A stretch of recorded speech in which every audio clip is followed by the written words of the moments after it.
और इधर धनबाद में बीजेपी सांसद पीएन सिंह के आवास को भी सील किया गया है। धनसार आवास को सील कर कंटेनमेंट जोन घोषित किया गया है। 14 दिनों तक बाहरी व्यक्ति के प्रवेश पर यहां रोक लगी है। सांसद का एक बॉडीगार्ड कोरोना पॉजिटिव पाया गया था। सांसद और उनके परिजनों की भी कोरोना जांच होगी। पहले हुई जांच में सांसद और उनकी पत्नी की रिपोर्ट नेगेटिव आई थी। एसडीएम राज माहेश्वरम ने इसकी जानकारी दी है। सांसद का एक बॉडीगार्ड कोरोना पॉजिटिव पाया गया था, जिसके बाद सांसद पीएन सिंह के धनसार स्थित आवास को सील किया गया है। कंटेनमेंट जोन बना दिया गया है। 14 दिनों तक वहां कोई भी बाहरी व्यक्ति प्रवेश नहीं करेगा। पहले हुई जांच में सांसद और उनकी पत्नी की रिपोर्ट नेगेटिव आई थी। एसडीएम राज माहेश्वरम ने इसकी जानकारी दी है। उनका एक बॉडीगार्ड कोरोना पॉजिटिव पाया गया था, जिसके बाद उनके आवास को सील किया गया है।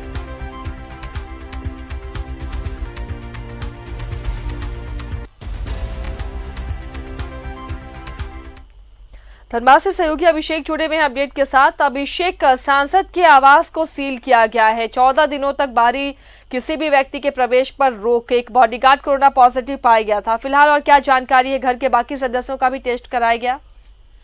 जी बिल्कुल, देखिए आसिया, आज ही उनका आवास को, जो धनसार स्थित आवास है, वहाँ सील किया गया है। कारण यह है कि कल एक केस कन्फर्म हुआ था। सांसद का जो एक बॉडीगार्ड है, बंगाल से लौटे थे और उनकी रिपोर्ट जो है पॉजिटिव आई थी। और इसी के आधार पर जो है, क्योंकि वो आवासीय परिसर में ही बॉडीगार्ड रहते थे और सांसद के परिजनों से चूंकि मिलना जुलना भी होता रहा होगा या बाहरी लोगों के साथ में कोई टच ना आए, तो इसके कारण जो है अब आवास परिसर को ही कंटेनमेंट जोन घोषित करते हुए एसडीएम राज माहेश्वरम ने आज इसको सील कर दिया और 14 दिनों का किसी भी बाहरी लोगों के प्रवेश पर पाबंदी लगा दी है।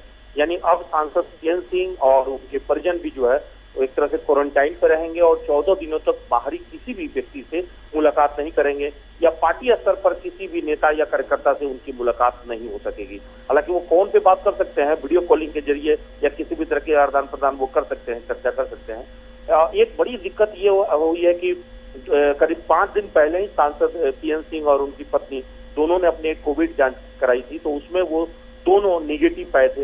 लेकिन अब उन लोगों के लिए एक बार फिर से मुश्किल बढ़ गई है, क्योंकि जब बॉडीगार्ड पॉजिटिव आ गया है तो ऐसे में उन सभी लोगों को एक बार फिर से जांच कराने की आवश्यकता पड़ेगी। और अब जो है विशेष ध्यान रखना होगा, क्योंकि सांसद पीएन सिंह ही नहीं बल्कि आज अगर ताजा मामले कहें तो 6 लोगों का रिपोर्ट आया था, उसमें एक भूली के भाजपा नेता भी संक्रमित पाए गए हैं। तो अब धनबाद में धीरे धीरे बहुत तेजी से मामले बढ़ रहे हैं। क्या डॉक्टर, क्या वकील, क्या पुलिसकर्मी, क्या नेता और क्या पत्रकार, सब इस जद में सब कोई आ गए हैं। यानी कोई बचा नहीं है। समाज के हर एक वर्ग, हर एक सबका जो है इसमें आ रहा है। और सांसद पीएन सिंह जो है वो अभी तक तो सुरक्षित माने जा रहे थे, लेकिन अब उनका पॉजिटिव उनके बॉडीगार्ड ही आ गया है, तो ऐसे में वो भी अब खुद सतर्कता बरत रहे हैं। जी आसिया, शुक्रिया अभिषेक इस तमाम जानकारी के लिए।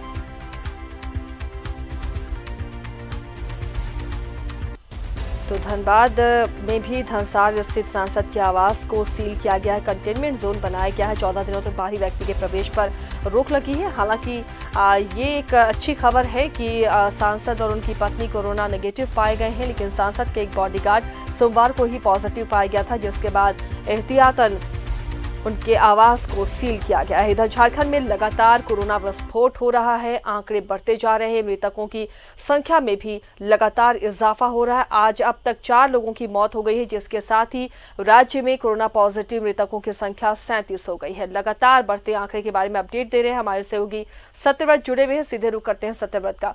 सत्यव्रत, लगातार आंकड़े बढ़ रहे हैं और एक बार फिर से अब लोगों को ये डर लग रहा है कि कहीं महाराष्ट्र जैसी स्थिति तो झारखंड में नहीं होने वाली, कहीं कम्युनिटी स्प्रेड तो नहीं है। जिस तरह से आंकड़े बढ़ रहे हैं, मृतकों की संख्या बढ़ रही है, क्या कहना है अधिकारियों का? देखिए, कहीं ना कहीं जिस तरह से लगातार कोरोना के संक्रमितों की संख्या बढ़ती जा रही है, चिंता का विषय है पूरे राज्य के लिए। अगर मौत के आंकड़ों की बात करें तो हर दिन मौत का जो आंकड़ा है वो भी बढ़ता जा रहा है। आज के दिन की अगर बात करें तो आज 4 कोरोना के पॉजिटिव लोगों की मौत हुई है। थोड़ी देर पहले जमशेदपुर में 2 लोगों की मौत हुई है, जिसमें एक जो है वो धनबाद का रहने वाला था और दूसरा जो है वो 60 वर्षीय एक महिला है।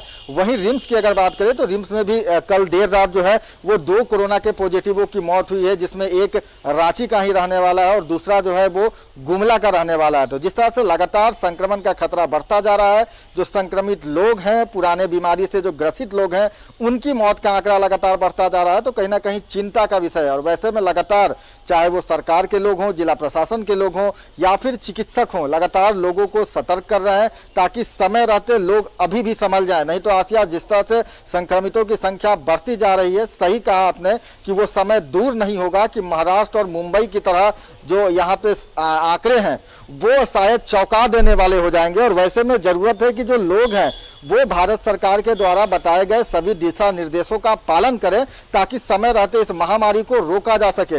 देखिए, आपको पता होगा कि WHO ने भी अब इस बात को मान लिया है कि जो हवा में संक्रमण है वो फैल रहा है।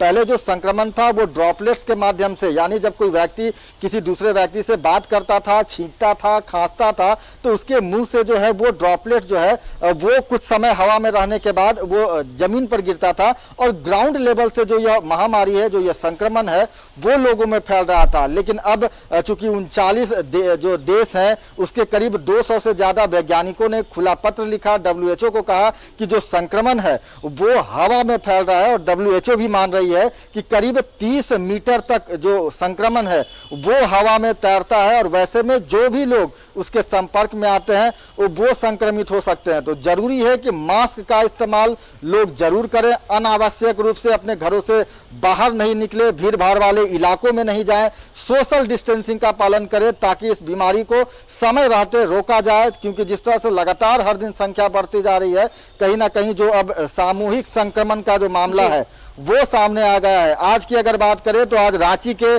कोकर से एक ही परिवार के 7 कोरोना के पॉजिटिव मरीज पाए गए हैं और उस परिवार का एक व्यक्ति जो है वो 2 दिनों पहले कोरोना का पॉजिटिव पाया गया था। तो आप समझ सकते हैं कि किस तरह से राजधानी रांची की बात करें, दूसरे जिलों की बात करें, राज्य की बात करें, तो लगातार तैयारियों पर एक बार बात कर लेते हैं। राज्य के क्या और भी वैकल्पिक व्यवस्थाएं सरकार कर रही है राज्य में, क्योंकि जो 2 अस्पताल हैं लगभग उनके बेड कोविड अस्पतालों के फुल हो चुके हैं। ऐसे में जिस रफ्तार से आंकड़े बढ़ रहे हैं, क्या उस दिशा में भी पहल हो रही है?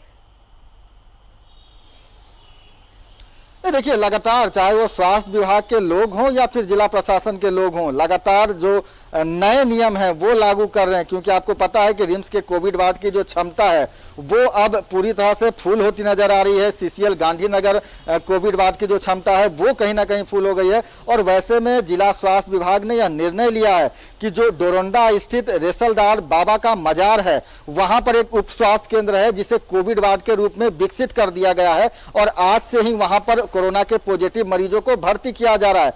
अभी अगर वर्तमान की बात करें तो करीब 17 ऐसे कोरोना के पॉजिटिव हैं जिन्हें डोरंडा स्थित रेसलदार नगर में भर्ती किया गया है। उसके साथ ही कई ऐसे उपकेंद्र हैं, स्वास्थ्य केंद्र हैं जिसे चिन्हित कर लिया गया है कि अगर जरूरत पड़ती है, संक्रमितों की संख्या अगर अचानक बढ़ती है, तो वैसे में जो एसिम्प्टोमेटिक हैं, यानी कि जिनमें कोरोना संबंधित कोई ज्यादा लक्षण नहीं है लेकिन वो पॉजिटिव पाए गए हैं, वैसे लोगों को उप स्वास्थ्य केंद्रों में रखा जाएगा। जिला प्रशासन ने यह निर्णय लिया है कि अगर कोई व्यक्ति कोरोना का पॉजिटिव पाया जाता है और वो अपने घर में रहना चाहता है तो उसे घर में भी रहने की अनुमति दी जाएगी, बशर्ते उसके घर के बाहर कमरे के अंदर जो है वो CCTV कैमरा लगाया जाएगा और जिला प्रशासन के जो लोग हैं वो CCTV कैमरे को मॉनिटर करेंगे ताकि जो संक्रमित व्यक्ति है वो अपने कमरे से बाहर ना निकल सके और कोई भी बाहरी व्यक्ति जो है वो संक्रमित के संपर्क में ना आए। साथ ही स्वास्थ्य विभाग की जो टीम है वो वैसे लोगों को उसके घर पर जाकर जो भी दवाइयां जो दी जा रही हैं ICMR के द्वारा, जो भी दवाइयों की सूची बनाई गई है